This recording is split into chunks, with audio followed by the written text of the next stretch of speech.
Já começou? Pode começar. Já deu? Pode começar, velho. Olá, pessoal, sejam bem-vindos a mais um DR das Dietas. Meu nome é Estevão Matheus, eu sou psicólogo e empreendedor digital. E eu sou Ana Maria, médica com especialização em nutrologia e revisões sistemáticas e meta-análises. Você está em mais uma DR das Dietas. De novo. Ana, o que a gente vai falar hoje?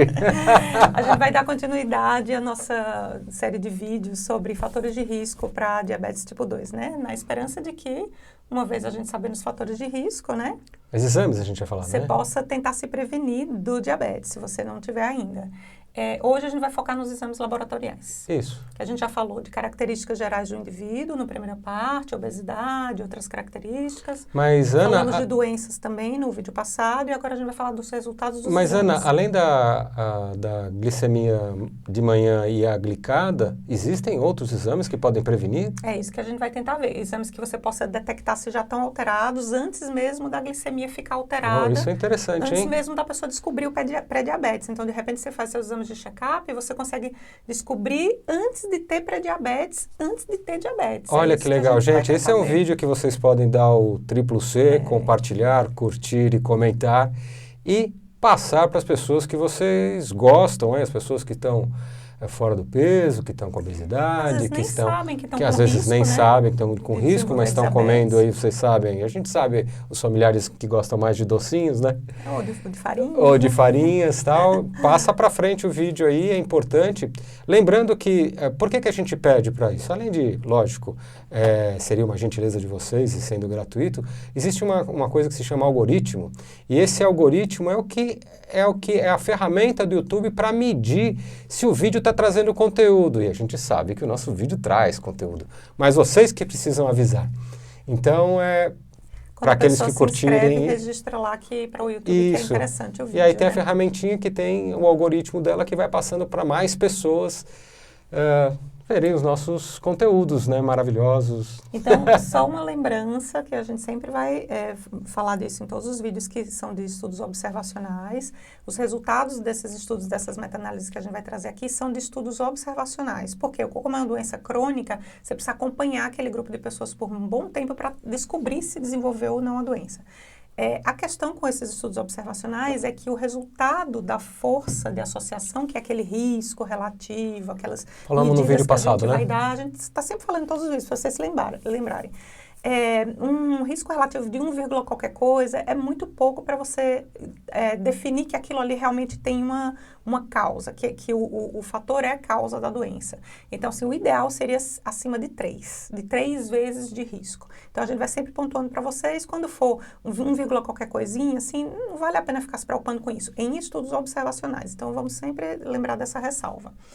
E vamos deixar o quadrinho aqui só para vocês se lembrarem. Então, força de associação importante. Agora, vamos pôr? Vamos deixar o quadro. A gente vai colocar em todos os vídeos para as pessoas lembrarem. Olha, força de associação moderada, ali acima de 1,8, 2, ok. Já vamos pensar que isso aqui pode ter uma força razoável, pode estar associado com a doença. Acima de 3, então, já é bem característico, precisa sempre de mais estudos de intervenção, mas o que a gente tem para hoje são os observacionais, né? Colesterol. Tá, vamos começar os exames. Então, exames de check-up. Você chega lá no seu médico, fazer o check-up anual, pede um bocado de exame, aquele trolho de exame. Primeiro, que todo mundo se preocupa mais, colesterol. Ai, meu Deus, meu colesterol tá alto. Colesterol total. Duas revisões sistemáticas com meta-análise, só que foram localizadas. Eu não encontrei nenhuma mundial. Então, assim, tem um só na Etiópia, um estudo só da Etiópia e outra com um estudo só na China. Não mostraram uma correlação importante, mostraram uma correlação fraca ou modesta com o desenvolvimento no futuro de diabetes. Porque o colesterol total, na verdade, são várias frações diferentes. Então, por isso que, na verdade, ele sozinho não conseguiu predizer com força se a pessoa vai ter risco de diabetes no futuro. Triglicérides. Triglicérides. Aí você pegou a chave da questão. De onde vem esse nome? O triglicérides. Triglicérides. A gente pensar assim, mesmo não sendo médico, vem de açúcar. De glicose. Mesmo as pessoas, a glicose, mesmo as pessoas achando que o triglicérides tem a ver com a gordura que você ingere, tem a ver, a gente sempre repete isso, vamos frisar. Aqueles que assistem vão saber. Metabolismo do açúcar. Metabolismo das farinhas, carboidratos, amidos, doces, glicoses, açúcares, Porque a docinhos e glicose bolos. que sobra, que você não usa quando você come uma quantidade de comida que tem carboidrato, você não usa para o seu gasto energético, nem nas suas células, nem nos seus esforços do dia a dia, aquela glicose, ela não fica sambando no sangue, senão você vira diabético. Então, o que é que o corpo faz? Ele estoca sob forma de gordura, chamada triglicérides. Tá? Então, toda vez que o triglicérides estiver alto, ao invés de a pessoa ficar se preocupando, estou comendo muita gordura, não, é porque está comendo muito carboidrato. E gordura e carboidrato junto aumenta a fome, E né? aí eles aumentam mais a fome e engorda mais, né? Posso Então, falar outro? Não, não, mas vamos ver ainda os não. resultados. Ah, dos triglicérides. resultados. Olha, algumas revisões sistemáticas mostraram uma correlação de 2,4, ou seja, uma correlação moderada. Mas eu achei um estudo grande, novo, bem feito, acompanhou as pessoas por russo? 5 anos, eu acho que é russo. E não é uma meta-análise, porque eu não encontrei uma meta-análise global que falasse especificamente disso, né? Mas tem várias coortes no mundo, nos Estados Unidos, então na Rússia, nos países nórdicos, na China, em vários lugares, acompanhando pessoas. E esse estudo, ele mostrou que triglicérides acima de 150, que o ideal seria não ser acima de 120, né?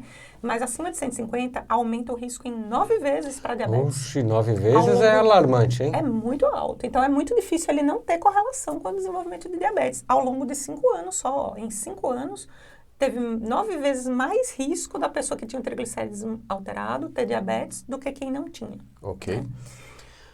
Posso falar? E a outra metade do... HDL. Então, triglicérides e HDL, sabem, eles andam juntinhos. São coisas diferentes, tá?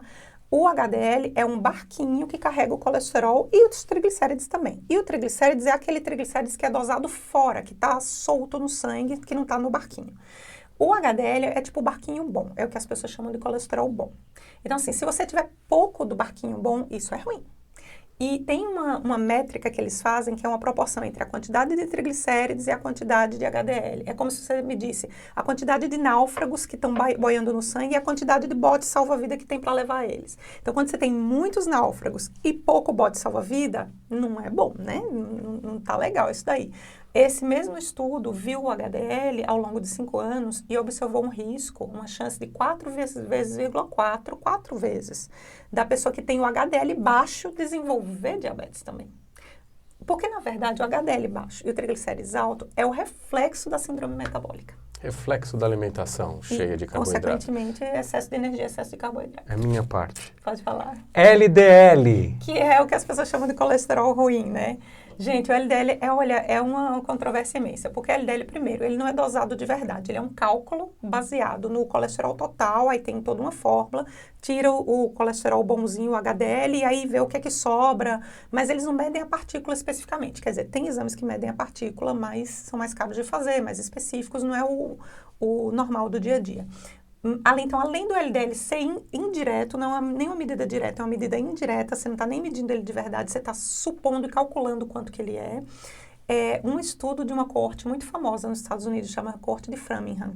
Eles observaram, olha só que interessante, que o HDL alto estava protegendo contra a diabetes. Olha que legal. Então, assim, quando você vê um resultado de um jeito, um resultado do outro, você fica, bom, então, o que será que é verdade? Ou seja, a gente não tem confirmação ainda nem que o colesterol total, nem que o LDL tenham efeito no desenvolvimento do diabetes. O resultado que deu foi que poderia proteger o LDL alto. Mas a gente também não sabe se isso é verdade, porque não foram feitos estudos específicos de intervenção para ter certeza disso. Mas até agora que a gente já viu que faz diferença é triglicérides e HDL, que é colesterol bom, né? Agora eu vou falar isso, eu não sei o que é, Gran Turismo? TGP, o que é isso? É uma enzima do fígado. Okay. Então, aqui eu consegui observar... TGP e GGT. E GGT. São duas enzimas hepáticas, são enzimas, o TGP e o TGO, que é o ALT e AST, que mudou o nome, né? São enzimas mais de agressão aguda e elas são muito inespecíficas. É tanto que o TGP aqui não deu 1,8, ou seja, uma associação moderada, pode ficar um pouco esperto, mas ela provavelmente reflete mais uma sobrecarga do fígado do que propriamente uma coisa específica para o diabetes. Agora, a gama-GT, que é uma enzima que mostra mais agressão crônica do fígado, Ela, sim, teve uma meta-análise de 2018 que achou um risco de 3 vezes maior da pessoa que tem a gama-GT alterada. Ela pode ser um reflexo de gordura no fígado, mas, na verdade, a gente não está vendo gordura no fígado igual a gente viu no vídeo passado. A gente está vendo o exame específico, a gama-GT. A gama-GT é alterada, sim ou não? Quem estava alterado teve 3 vezes mais risco de desenvolver diabetes ao longo do acompanhamento do que quem não tinha essa alteração no fígado. PCR. PCR é um tipo de exame inflamatório. Esses próximos exames que a gente vai falar agora são exames inflamatórios. Ou seja, eles marcam se você está tendo uma agressão crônica no corpo, metabólica. Aí fica aquela síndrome da inflamação crônica. Não sei se vocês já ouviram falar isso. Depois a gente vai fazer um vídeo específico sobre isso. Que não é aquela inflamação aguda, tipo, ai, tô doente, tô com infecção, aí o PCR tá bem altão. Não. É aquela inflamação, assim, crônicazinha, devagarzinho, mas tá o tempo todo ali agredindo. E agride os vasos sanguíneos por dentro. Então, isso também pode ser risco de doença cardiovascular no futuro. Ele é usado muitas vezes para medir isso. Mas alguns estudos, algumas meta-análises viram o PCR em relação ao diabetes. E não acharam uma evidência muito forte, acharam uma evidência modesta, de 1,8, mais ou menos 1,7. Então, tá ali no limítrofe, tem que dar uma observadinha, mas não é muito forte ainda não, essa correlação com diabetes não, do PCR. Vou falar um que todo mundo conhece. Lembra de gota, ácido úrico. Ácido úrico, que as pessoas também associam muitas vezes com gota, com bebida, achando que comer carne que aumenta o ácido úrico. E muitas vezes o ácido úrico ele é aumentado pelo excesso de frutose que está sendo metabolizada no fígado. A frutose, ela é uma molécula que vem junto da glicose no açúcar. O açúcar de mesa tem meio a meio, né? Sacarose é meio... O de milho também tem uma proporção um pouquinho diferente, mas tem. O de coco tem muito mais frutose. E a frutose, quando entra no fígado, o fígado metaboliza a frutose diferente da glicose. Ela não forma energia imediatamente como a glicose. E não é guardada imediatamente. Ela entra no ciclo metabólico parecido com o do álcool. É por isso que, às vezes, o excesso de frutose pode dar fígado gorduroso, mesmo a pessoa não bebendo. Então, fazer aquelas bebidinhas de vodka com suco de fruta é um veneno absurdo. E com açúcar. Então, aí você está Nossa, uma bomba. Era melhor tomar só vodka, né? Ainda mais do que o açúcar, do que o álcool, você está sobrecarregando com o excesso de açúcar. Então, agora é aquele exame... O ácido úrico, ele deu uma correspondência moderada, deu 1,6. Tá. E é o exame que, na verdade, é a cereja do bolo, né? Pera um pouco, deixa eu falar, cereja do bolo. É o exame que médico nenhum pede. É de insulina. De insulina. A insulina de jejum, junto com a glicose, que faz aquele índice do equilíbrio entre os dois, que a gente já falou nos outros vídeos, se chama índice Roma. É um índice que mede a resistência à insulina que a pessoa tem no corpo.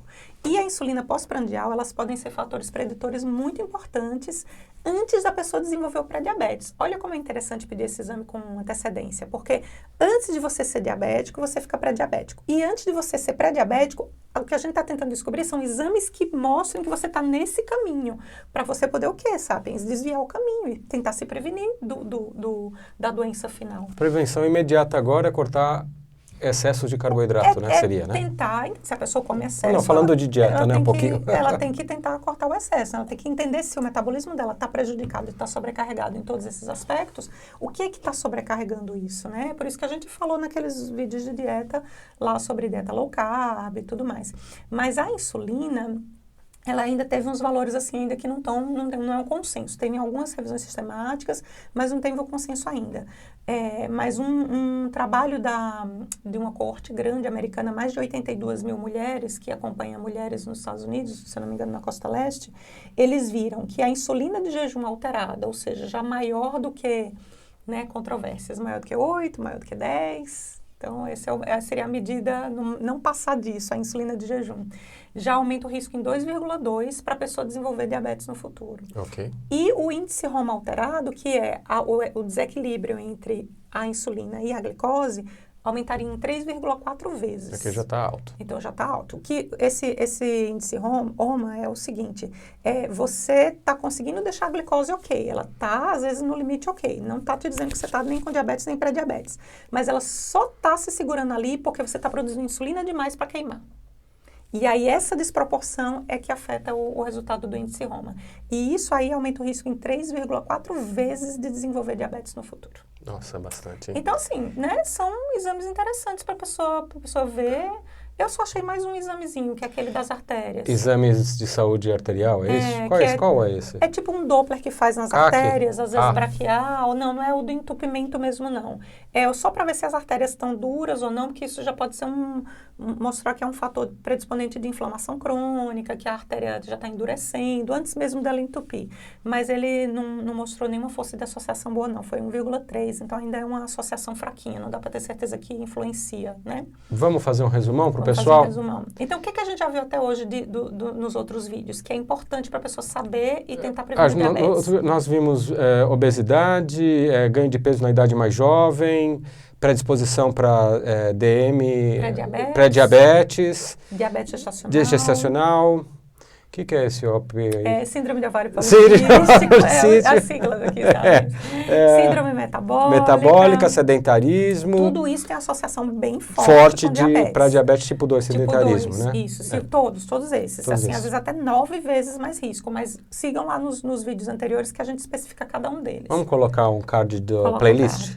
E outras duas coisas que tiveram associação moderada, mas que é uma coisa interessante que você já pode observar, é fígado gorduroso e a apneia do sono. A apneia do sono a gente falou no vídeo passado, hein? Falamos no vídeo passado. Então, agora nesse vídeo, resumindo, o que é que a gente encontrou dos exames de check-up todos? Quais os que são mais flagrantes, assim, que a pessoa tem que cuidar? O TG alto, HDL alto e o da insulina. HDL baixo, triglicérides alto, HDL baixo e a insulina alterada. E a insulina alterada. Exatamente. Isso aí. E aquela enzima do fígado também pode ser a gama-GT. É o Roma, ou também aquele desequilíbrio que você falou também. O desequilíbrio, o Roma. E a gama-GT, que é a enzima do fígado. Então, esses exames são exames que, se eles vierem alterados, você tem que ficar esperto se você já não está aí no caminho para um pré-diabetes. E do pré-diabetes para o diabetes é um pulo. Se vocês não viram, acompanhem lá nos vídeos anteriores. E então, esse foi um vídeo mais rápido do DR das dietas, porque está escrito aqui, despede você, porque ela coloca cores aqui. Então eu vou despedir. Gente, muito obrigado por você que curtiu, compartilhou. Que acompanhou a gente até o final. Muito obrigado, está de parabéns. Se encontra na próxima DR das dietas. Tchau, gente. Obrigado. Tchau.